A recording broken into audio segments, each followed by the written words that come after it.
KwaZulu-Natal Transport MEC Siboniso Duma has met with the South African National Taxi Council and two others to end a two-year dispute over routes in Ulundi and Pongola.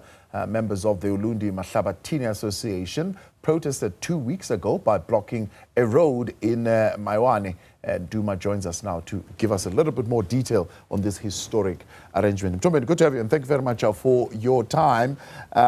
It seems there is, of course, instability in the sector that would have been brought about by this long-standing dispute. Others would say 2 years, maybe might go even a little bit more than that. Historically, the associations have not been able to resolve this matter on their own. But it seems one of the resolutions here is that members and the executive are agreeing to settle their differences on their own. How different is the approach going to be this time? Thank you so much, Omdluli, for affording us this opportunity. Let me greet your viewers at home as well. Indeed, this is just a daily case and a very complex matter.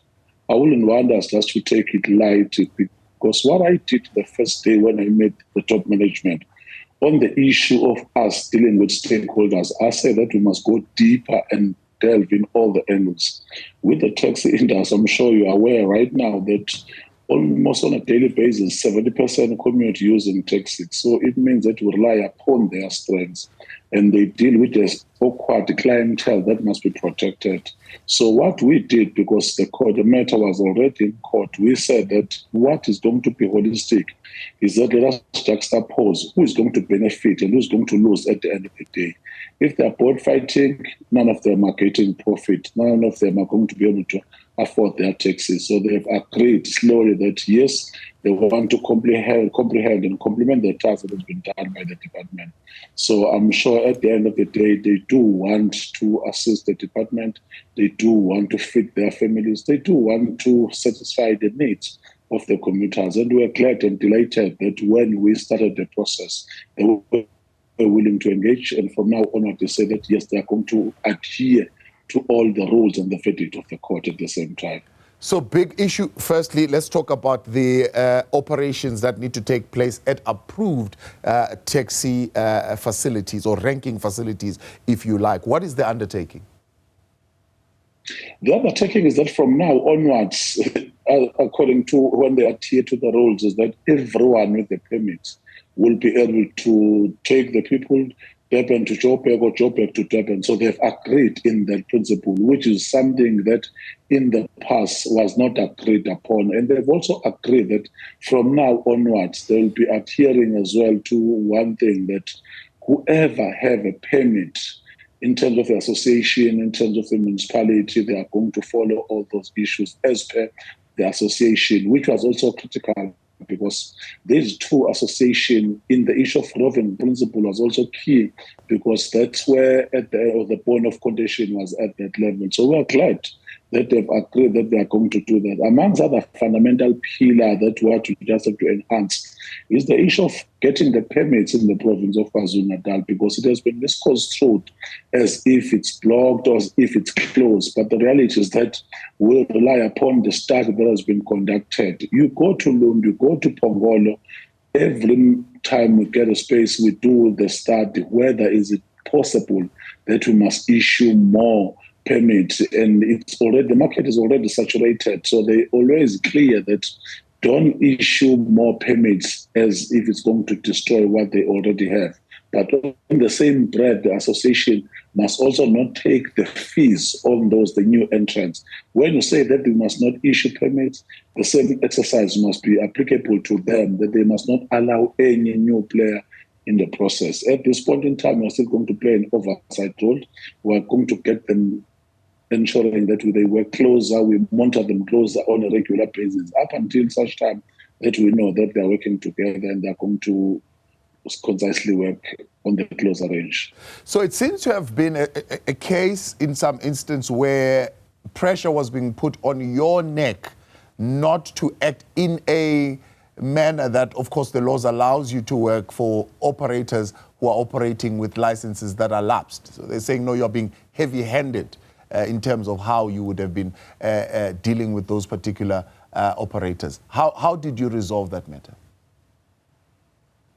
We have resolved that in principle in the province of KwaZulu-Natal, the operations like Operation Chanela in the taxi industry is always key, because it's a key feature, because it deals with law enforcement. In some instances, it is also assisting that whoever drives the commuters or the passengers on a regular basis must possess a PTP. The tax must have a permit. So I think we are clear when it comes to that, that they are more than willing to complement the government by ensuring that their taxes are okay. Even Santaco as an association will also do that monitoring. It's something that is tedious, but it ought to be done, because if you want to maximize profit, but at the cornerstone, our people must always be safe. We must enhance a space where we know that we take them as a priority. By the way, they are number one priority, because they are the clientele in the taxi industry. So that's how we are going to go, and we are going to win together as a collective in ensuring that as they do this business, as they are being developed by government, but our people are also safeguarded in terms of their lives, and they go to work on a regular basis safer and sound. So you are saying those with operating licenses or permits that have lapsed have made a commitment to renew those. How are you going to assist them? We are clear when it comes to that. That is why I'm saying that even if it means that we want to issue a grace period of some sort, but we are not going to say that who does not have a permit at this point in time without a consent, because how we do things, if I can just elaborate a bit, we rely on the strength of the association. The association is going to tell you that Mr. Mdluli has a permit with how many taxes.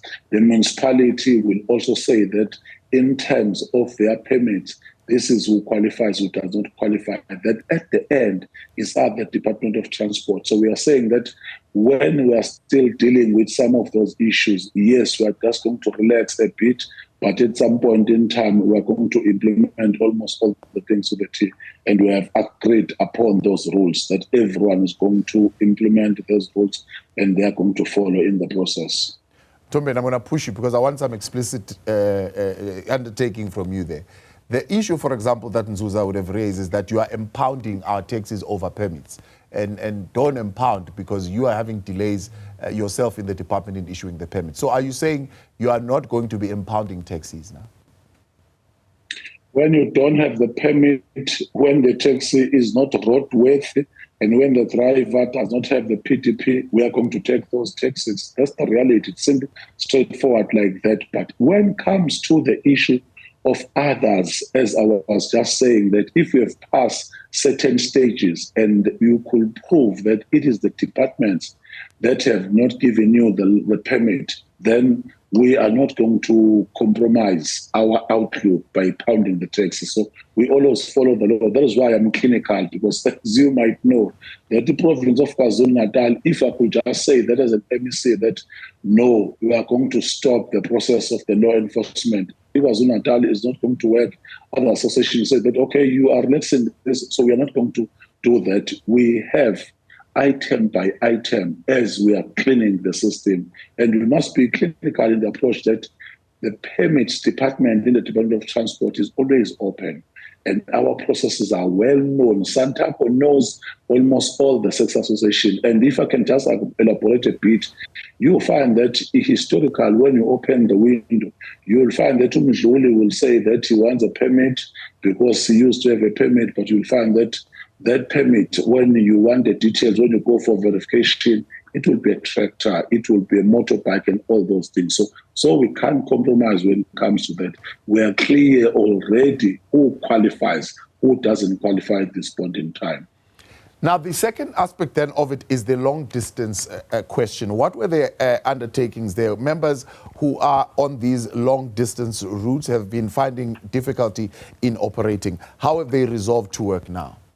Especially in the Durban-Johannesburg routes, let's put it there. They have resolved that who qualifies according to the verdict of the court and what they know.